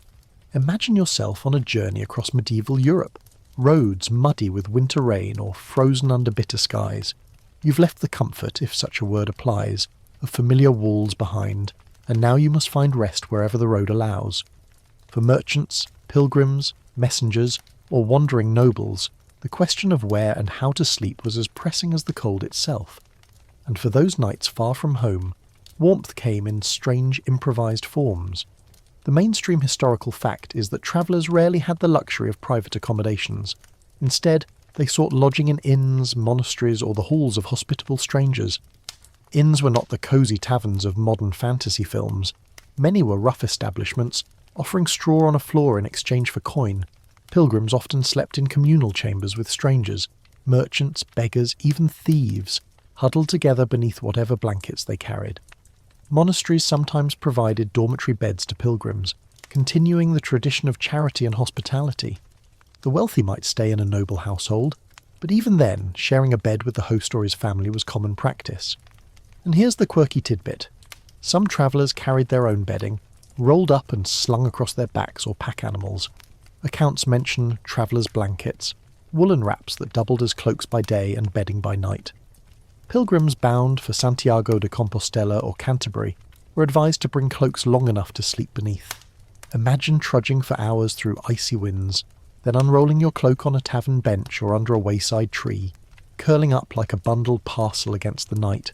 Some even carried little brass hand warmers filled with embers, primitive but portable sources of heat, dangerous, smoky, and oddly endearing. Historians still argue about the quality of inns and lodgings. Some sources portray them as dens of filth and danger, rife with vermin and shady characters. Others suggest many were functional if plain, offering basic warmth and food for weary travellers. Was the medieval inn a haven or a hazard? The evidence is mixed. shaped by who did the describing. Wealthy chroniclers may have exaggerated the squalor, while common folk likely accepted the roughness as normal. What is certain is that travelling meant surrendering privacy and braving both the cold and the company of strangers. Now picture yourself arriving at an inn after a long day's journey. Your cloak is stiff with frost, your boots caked with mud. Inside, the common room smells of smoke, ale, and damp wool. The innkeeper gestures to a corner where straw has been spread. You shrug off your pack, unroll your blanket, and settle in beside others already dozing. One man snores loudly, another mutters in his sleep. A dog noses at your side before curling up near the fire. It isn't luxurious, but compared to the freezing road, it feels like sanctuary. The crackle of the hearth, the hum of voices fading, the press of bodies nearby, it all forms a patchwork of comfort against the night. The sensory details are vivid. The straw beneath you scratches but insulates. The wool cloak smells of travel, sweat, smoke, horsehair. The air is thick, heavy with the exhalations of a dozen people sharing one space. Yet the cold, though present, is dulled. You drift off lulled not by silence but by the collective noises of travellers. Snores, coughs, the shifting of feet, the clink of a mug as someone finishes a last drink. There's comedy too, in the awkwardness of sharing space with strangers. Imagine rolling over only to find yourself nose to nose with a merchant you've never met, both of you blinking blearily before pretending to be asleep again, or waking to discover that a fellow traveller has stolen half your blanket in the night, leaving you shivering while they sprawl contentedly, or the eternal innkeeper's joke. A good bed? You'll share with 3 others, but at least they're warm. And then there were nights without even an inn. Sometimes travellers slept in barns, curled beside livestock for warmth. Horses exhaled clouds of steam, cows shifted heavily in their stalls, chickens muttered overhead. The smell was pungent, but the heat undeniable. Other times journeys ended in the open, beneath hedges, in roadside chapels, or under the shelter of wagons. A fire might be lit if wood was found, though the risk of attracting thieves always loomed. Still, exhaustion made even the hardest ground tolerable, and morning often came quicker than expected. For pilgrims especially, the hardship of cold nights was part of the spiritual journey. Guides even advised them to endure discomfort cheerfully, as an offering to God. To sleep on hard ground, to shiver through a frosty dawn, was to share in Christ's suffering. Yet practical measures were still taken. Wool cloaks, communal fires, songs sung until sleep overcame the group. Pilgrimage was not just about reaching a shrine, it was about surviving each night along the way. So tonight, in your imagination, you're no longer a noble in a castle chamber but a weary traveller at a roadside inn. You curl beneath your cloak, the straw poking your ribs, the din of strangers all around. It isn't glamorous, it isn't quiet, but it is warm enough, safe enough. And as you close your eyes, you realise that for all their grandeur, castles and palaces offered no monopoly on survival. Warmth was where you found it, on a tavern floor, in a barn among animals, beneath a pilgrim's cloak. In the end, the night belonged not to luxury but to resilience, and to the stubborn human instinct to make even the roughest shelter feel like home. You've imagined yourself as noble and peasant, monk and traveller, but tonight you picture yourself smaller, lighter, a child lying in a medieval bedchamber. The fire glows faintly on the hearth, the wind rattles the shutters, and for once, your safety depends not on your own preparations, but on the adults who tuck you in. Children, whether heirs in noble castles or peasant offspring in timber cottages, face the cold nights with a mixture of innocence, dependence, and vulnerability. How did parents keep them warm? What did heirs of great estates endure when their nurseries were stone chambers that seemed to breathe frost? The mainstream historical fact is that noble children often slept in separate nurseries or chambers, watched over by nurses, governesses, or servants. Their bedding mirrored that of their parents, linen sheets, woolen blankets, and furs piled high, but scaled down to smaller beds or cradles. Infants were swaddled tightly in strips of cloth, a practice believed to protect their limbs from deformity, while also trapping body heat. Swaddled babies looked more like little bundles of cloth than people, their arms pinned to their sides, their cries muffled under layers. It wasn't until they grew older that they were allowed to wriggle freely beneath blankets. The quirky tidbit here is that some noble households placed warming pans, metal trays filled with hot coals, beneath children's beds before they were laid down. The pan was slid across the sheets to chase away the chill, leaving a patch of residual warmth. Of course, this was risky. Many a mattress or blanket was scorched in the process, and more than one medieval moralist probably scolded against such indulgence. Still, the sight of a servant carefully sweeping coals under a child's bed, waving away smoke, must have seemed a miracle of kindness in the bitter months. Historians still debate how much comfort noble heirs truly enjoyed.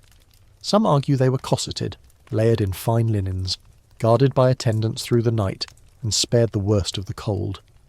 Others counter that even wealth couldn't banish frost from stone walls, and that children in castles suffered much as peasants did, waking with stiff fingers, red noses, and blankets crusted with frost. Letters and chronicles occasionally describe noble children falling ill from chill dormitories, reminding us that privilege didn't equal immunity. The scholarly disagreement leaves the image complicated, pampered yet vulnerable, surrounded by furs yet still shivering. Now imagine yourself as one of these children. You lie swaddled, arms pinned, barely able to move. The room around you is cavernous, the fire far away. A nurse hums softly, her voice the real blanket that soothes you. Perhaps a toy, carved wood, stuffed cloth lies near your hand. You drift between dreams and wakefulness, comforted not by warmth alone but by the presence of caretakers who watch the embers and adjust the curtains around your bed. For a noble heir, survival through the night wasn't just personal, it was political. The future of a lineage could rest in that fragile bundled body, and so no measure of fur or cloth seemed too much. Peasant children, by contrast, slept in the family bed or in straw cradles near the hearth. Their warmth came from proximity, pressed between siblings, tucked beneath a mother's arm, or nestled close to animals brought indoors. Privacy was non-existent, but security was communal. A peasant child might fall asleep to the sound of parents murmuring, the dog shifting on the floor, and the cow breathing in the corner. The straw beneath them prickled, but the heat of so many bodies kept the frost from creeping too close. The sensory experience of childhood sleep in this world was distinct. Imagine the itch of coarse wool on your cheek, the smoky taste in your throat, the faint sweetness of honeyed milk given as comfort before bed. Dreams came quickly, shaped by bedtime prayers, simple verses chanted by parents to guard children from demons or nightmares. Charms might be tied around a child's neck or hung over their cradle, a protection as important as the blankets that swaddled them. The line between warmth and warding blurred. To keep a child safe meant to guard both body and soul. Humour, too, threaded its way through these nights. Picture a gaggle of siblings fighting for more blanket space, a small fist punching an older brother's side in the dark. Or imagine a noble toddler kicking off their fur covering, only to be scolded by a flustered nurse scrambling to tuck them back in. Children, after all, are masters at resisting sleep, whether in the 14th century or the 21st. Parents muttered then just as they do now, "Why won't you just stay under the covers?"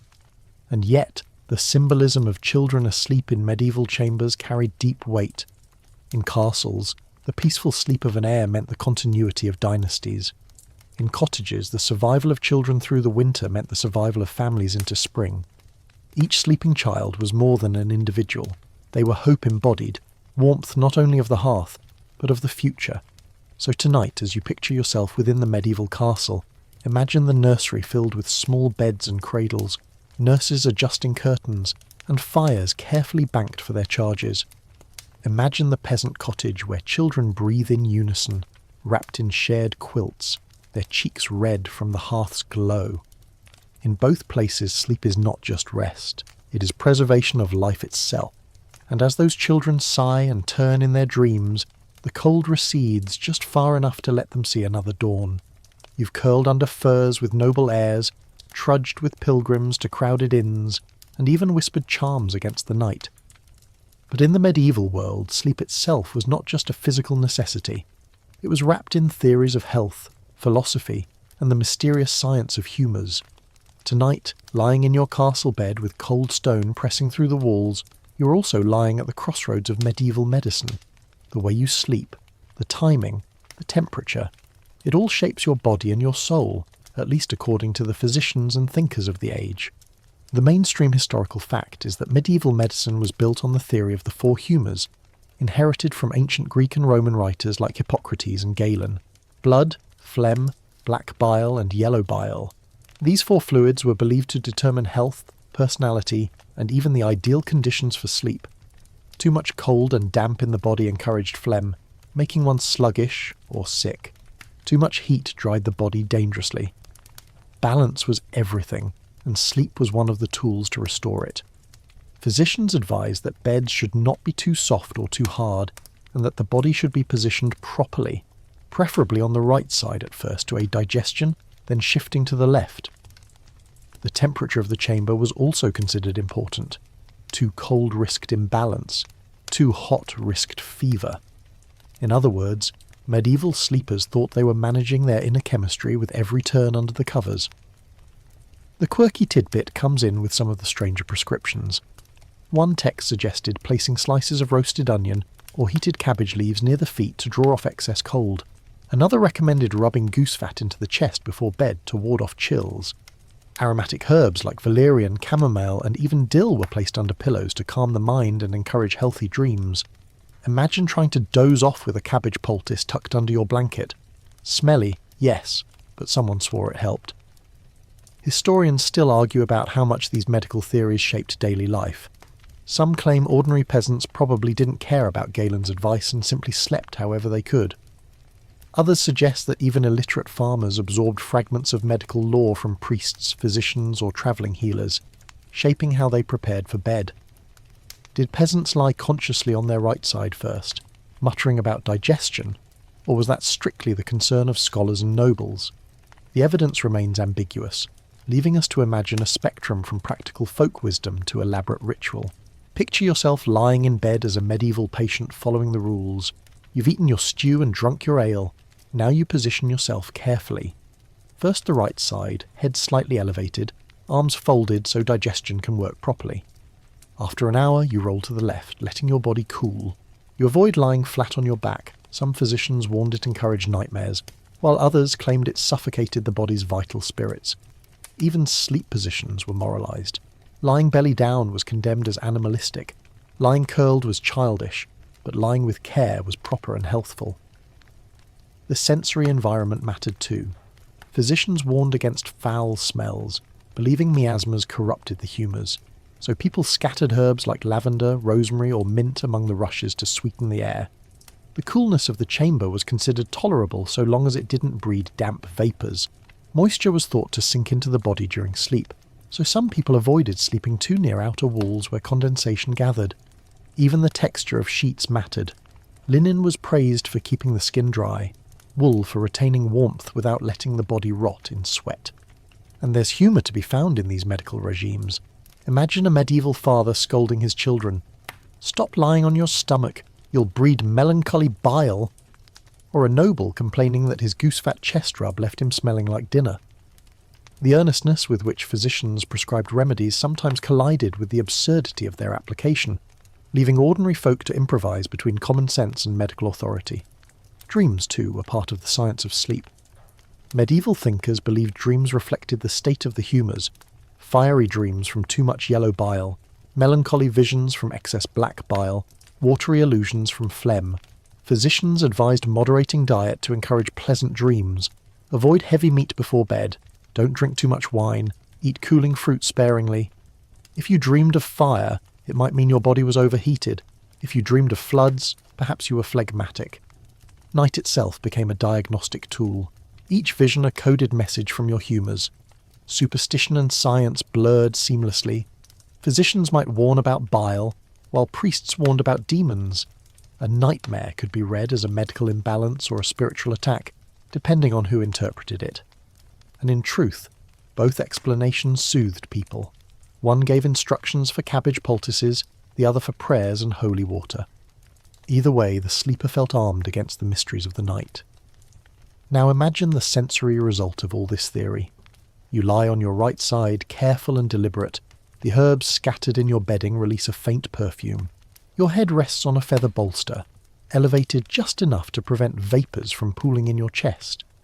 You feel the cool air on your nose, but remind yourself that balance, not comfort, is the goal. You've obeyed the instructions. Your humours, you believe, are steady. You can finally let your body slide into the vulnerable space of sleep. confident that both nature and spirit are aligned. So tonight, as you breathe in the smoke-tinged air of your chamber, remember that medieval sleep was not thoughtless rest. It was a nightly experiment, an act of medicine, a ritual of balancing forces within the body and without.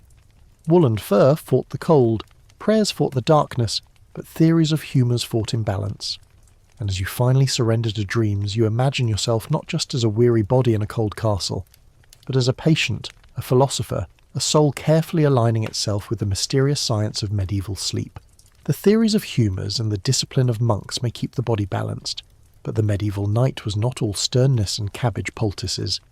Between the shivering and the prayers, between the blankets and the charms, there lingered something softer, something warmer than wool or fur.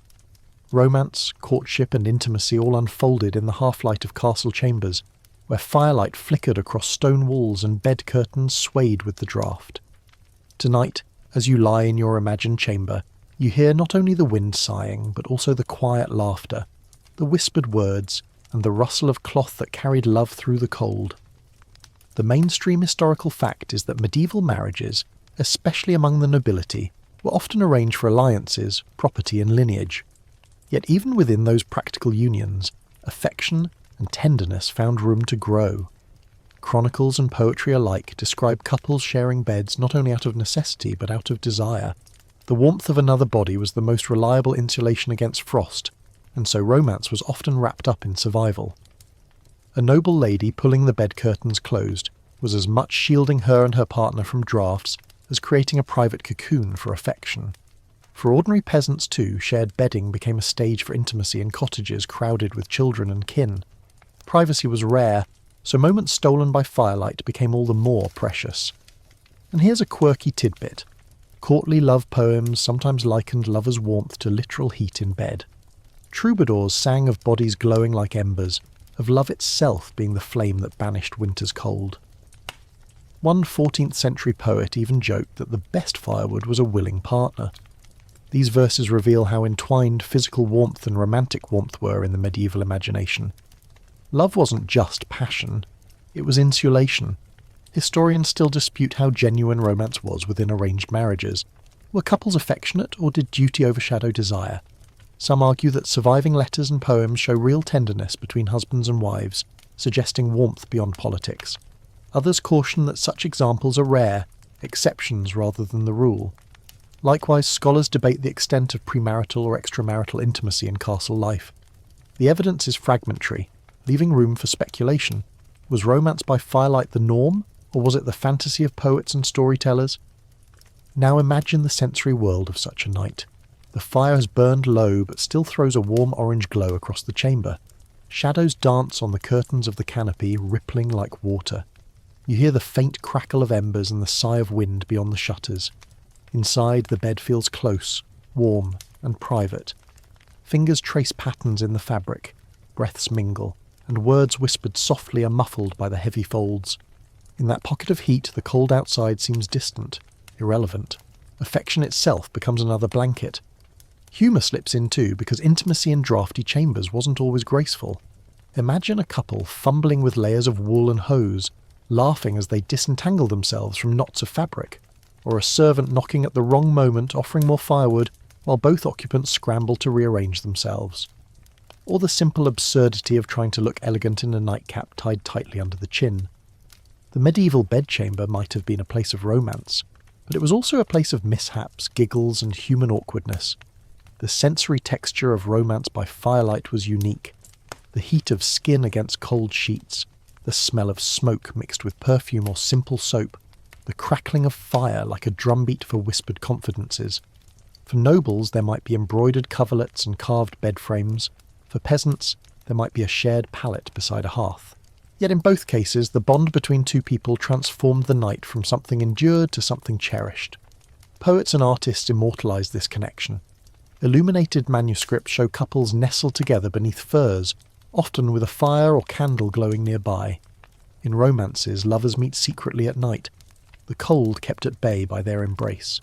And in songs sung by minstrels in great halls, warmth and love are entwined metaphors, suggesting that in a cold and dangerous world, intimacy was one of the few luxuries that truly mattered. So tonight, as you picture yourself in that medieval chamber, imagine not only the heavy blankets, the fire on the hearth, and the canopy curtains swaying. Imagine also the presence of someone beside you, a partner whose warmth, laughter, and affection turn the night into something more than a test of endurance. The castle may be cold, the walls may breathe frost, but romance by firelight transforms survival into sweetness. And in that glow, you find the truth that love has always been the warmest fire of all. The fire has sunk into faint ash, the laughter of companions has faded, and the castle lies wrapped in darkness. This is not just a single night, but one of countless winter nights that stretch long across the medieval year. You can feel how time itself slows here, the hours of darkness outlasting your strength, the cold pushing against your bed curtains as if testing your resolve. Survival in castles wasn't just about one night's cleverness with blankets or braziers. It was about enduring months when daylight was scarce, nights felt endless, and warmth seemed like a dream one never fully grasped. The mainstream historical fact is that medieval winters in Europe were harsher than today's in many regions, particularly during the so-called Little Ice Age that began in the late Middle Ages. Records speak of rivers freezing solid, of snow lying heavy on the land, of harvest failing from cold summers and long winters. Castles and villages alike endured nights that felt eternal. People's sleep patterns stretched and shifted with the season. With 14 or more hours of darkness, many experienced segmented sleep, dozing for several hours, waking to pray, stoke fires, or talk quietly, then returning to bed until dawn. Life was measured not by clocks but by the rhythm of darkness and ember. Here's a quirky tidbit. In some accounts, people used the long midwinter wakeful hours between first sleep and second sleep to engage in activities that seemed surprisingly lively. They prayed, yes, but they also played dice, told stories, whispered secrets, even tended to livestock. Some texts suggest that couples favoured this midnight interval for intimacy, reasoning that the body, having rested once, was better prepared for warmth of a different sort. Imagine lying awake at midnight, your breath fogging the canopy air, listening to others murmur across the room as though the castle itself had a secret second life, while the world outside lay frozen. Historians still debate how universal this two-sleep pattern really was. Some argue it was widespread across Europe, a natural response to extended winter darkness. Others believe it was a practice noted in certain regions or classes, but not universal. Was it a cultural norm, or just a quirk preserved in scattered texts? The disagreement lingers, leaving us to imagine the long night however we will, either in one heavy stretch of slumber or in two distinct chapters, bridged by wakefulness.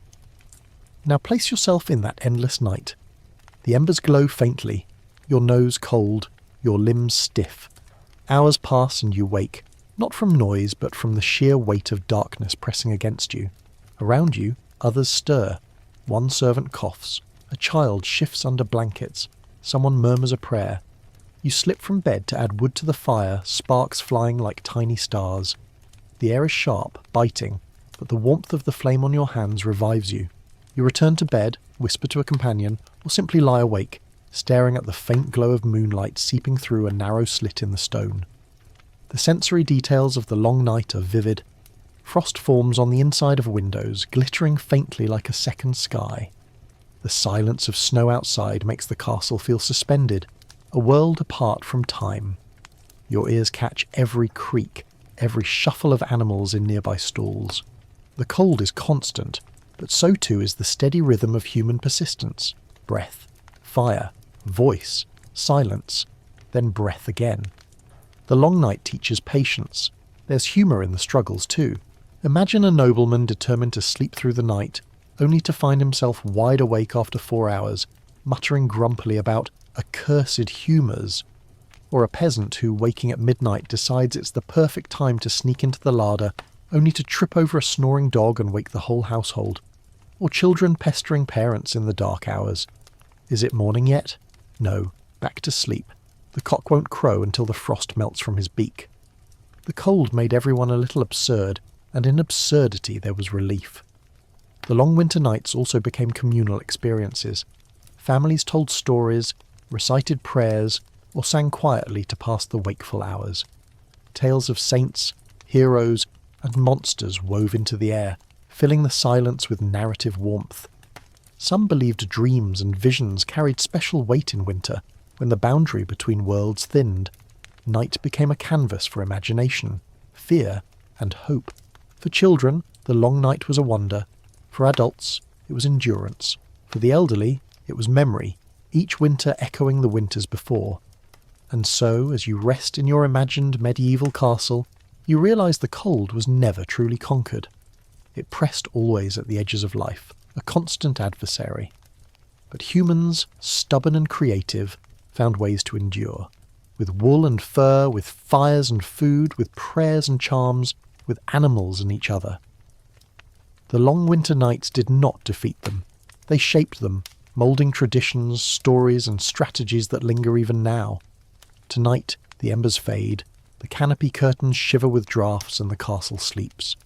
The cold remains, but so do you. And in that endurance lies the quiet triumph of generations who faced nights longer and darker than ours, and who found, somehow, enough warmth to wake to dawn.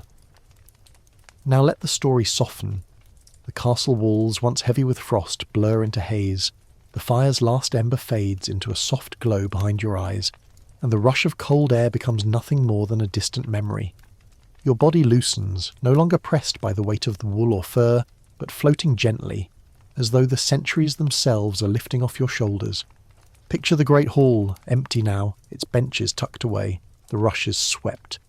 No voices, no footsteps, no rattling shutters, only quiet.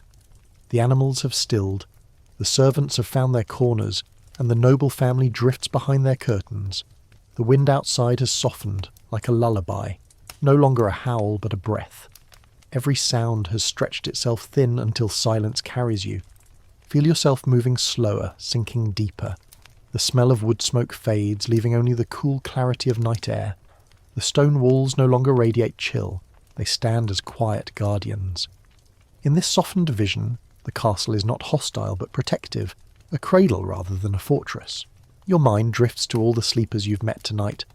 Peasants curled in straw, monks lined in rows, pilgrims bundled in cloaks, children swaddled, lovers murmuring in firelight. Each of them has melted back into the fabric of time, and now it is just you, alone but not lonely, warmed by their memory. Let your breathing deepen. Let your thoughts stretch long, like the shadows across the stone floor. Night is no longer something to survive, it is something to welcome. Darkness is only rest, only release. The castle, the cold, the centuries, they dissolve, leaving you held in the gentlest quiet.